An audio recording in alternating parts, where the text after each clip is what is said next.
Halo, perkenalkan nama saya Sarah Antoni Sumbanu, NPM 238620604. Saya dari Sekolah Tinggi Keguruan Bina Insan Mandiri, Prodi PGSD semester 1. Di video ini saya akan menyampaikan materi tentang wawasan Nusantara. Tapi sebelum itu, kita berdoa menurut ajaran agama dan kepercayaan kita masing-masing. Berdoa mulai.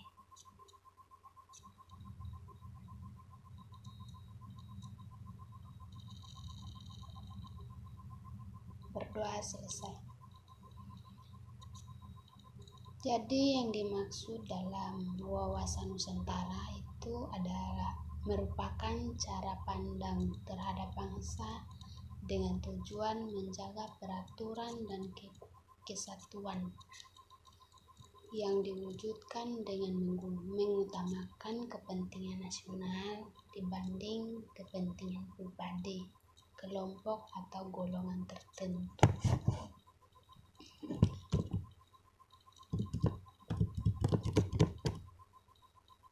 Wawasan Nusantara sendiri digunakan sebagai pedoman, motivasi, dorongan, dan dalam menentukan kebijaksanaan keputusan tindakan dalam penyelenggaraan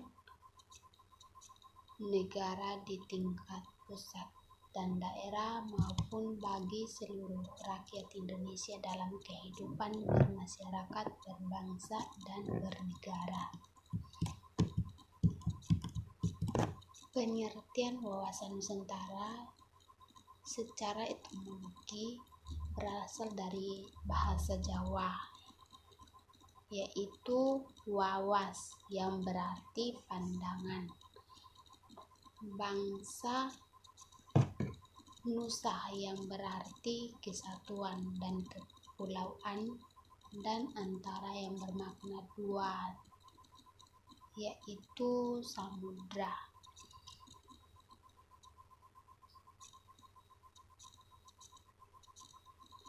Jadi pengertian secara umum dari wawasan Nusantara adalah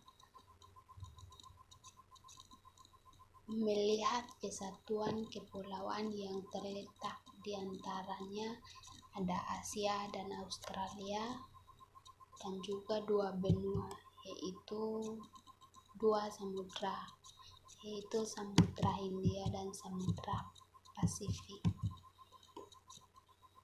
Apa tujuannya? Untuk menjaga kepentingan nasionalnya dalam kehidupan internasional di semua aspek kehidupan, baik politik, ekonomi, sosial, dan budaya. Menjamin kepemimpinan di segala aspek kehidupan nasional, baik aspek alami maupun aspek nasional. Dan juga mengapa wawasan nasional bangsa Indonesia tidak mengembangkan ajaran kekuasaan dan adu domba?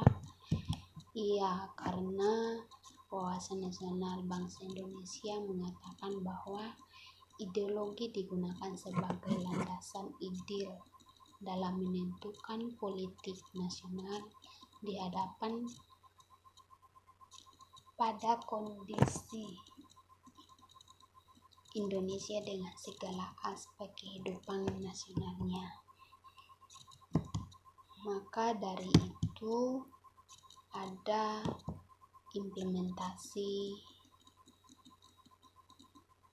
tantangan implementasinya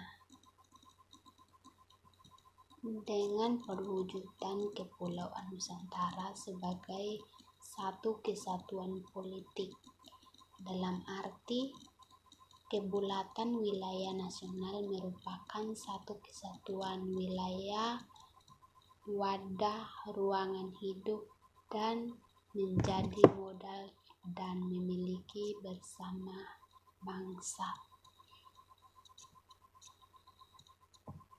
Bangsa Indonesia terdiri dari berbagai suku, budaya, dan bahasa. Bangsa Indonesia harus mempunyai tekad dalam mencapai cita-cita bangsa.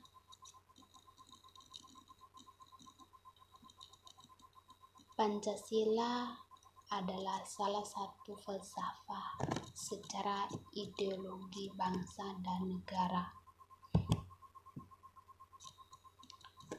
Dalam kehidupan politik di seluruh wilayah Nusantara merupakan satu kesatuan politik.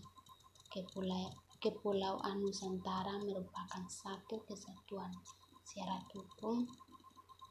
Bangsa Indonesia berdampingan dengan bangsa lain menciptakan ketertiban dunia.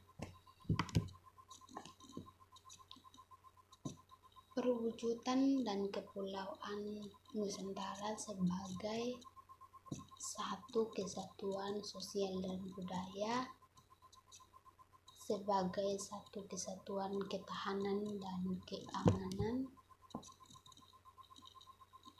ada asas implementasi wawasan Nusantara.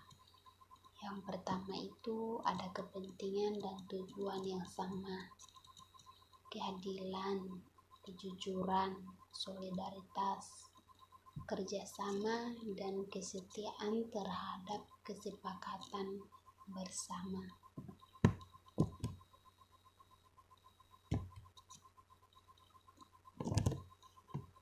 Sasaran implementasi wawasan Nusantara. Implementasi wawasan Nusantara berorientasi pada kepentingan rakyat dan wilayah tanah air secara menyeluruh, seperti kehidupan politik menciptakan negara yang sehat dan dinamis, kehidupan ekonomi menciptakan tantangan ekonomi dan benar-benar menjamin peningkatan kesejahteraan masyarakat secara merata dan adil.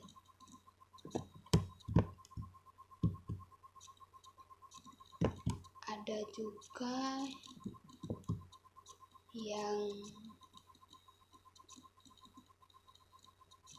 tantangan implementasi wawasan Nusantara. Itu yang pertama,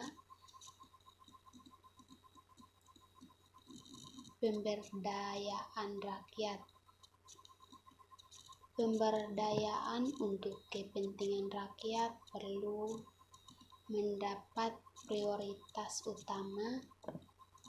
Mengangkat wawasan Nusantara bermakna kesatuan dalam kebinekaan untuk mempererat persatuan bangsa. Yang kedua, ada dunia tanpa batas.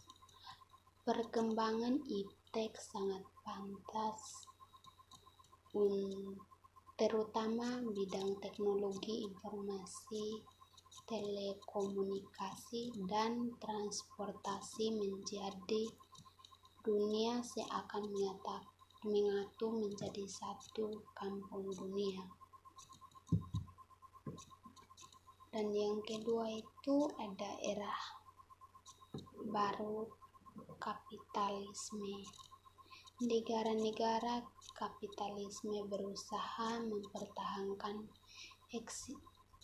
eksistensinya di bidang ekonomi dan menekan negara-negara kesatuan melalui isu-isu globalisasi yang mencakup demokrasi, HAM, dan lingkungan hidup. Dan yang keempat, keadaan warga negara. Persoalan yang berdasarkan dalam bela negara adalah kesadaran akan keseimbangan antara hak dan kewajiban. Contoh wawasan Nusantara itu seperti dalam halnya itu menunjukkan kepada kebudayaan atau suku bahasa. Kalau contohnya suku bahasanya daerah kami itu bahasa Timur, adatnya itu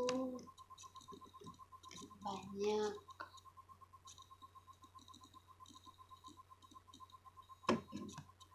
Mungkin saya akhiri pertemuan materi ini.